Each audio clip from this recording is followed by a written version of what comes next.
اللہم انی اعوذ بک من ہمزات الشیاطین بسم اللہ الرحمن الرحیم اللہم صلی علی محمد وآل محمد وعجل فرجہم وساہل مخرجہم۔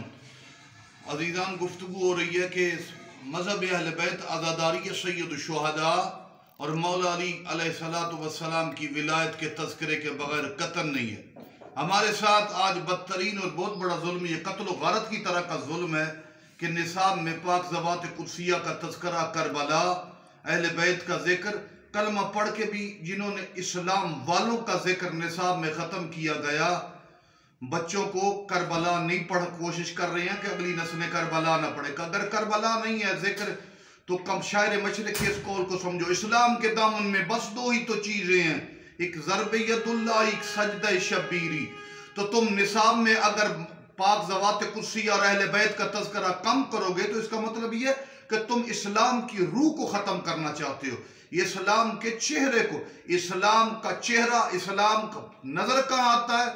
حقیقت میں کربلا۔ بنا الہ الہ یا مولا حسین، ذکر محمد و آل محمد۔ یاد رکھو، ہماری شہرگ حیات ہے عزاداری سید الشہداء۔ مذہب شیعہ کے لیے قتل قابل قبول نہیں ہے۔ ہم دوسرے انداز سے اپنی نسلوں کو پڑھائیں گے اگر یہ ظلم ہو رہا ہے۔ یہ ظلم ہم پہ نہیں، اسلام پہ، قرآن پہ۔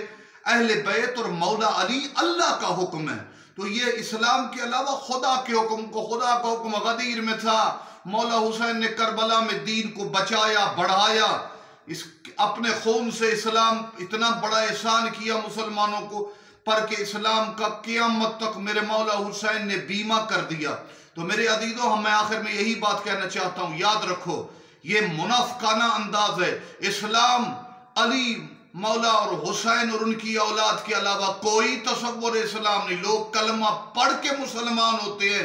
علی مولا، حسین مولا، سید الانبیاء کا وہ گھر ہے جہاں پہ اسلام آیا، اسلام نازل ہوا، اسلام انہوں نے بیان کیے۔ اگر ان کا تذکرہ نہیں ہے تو یہ اسلام کے ساتھ سب سے بڑی منافقت ہے۔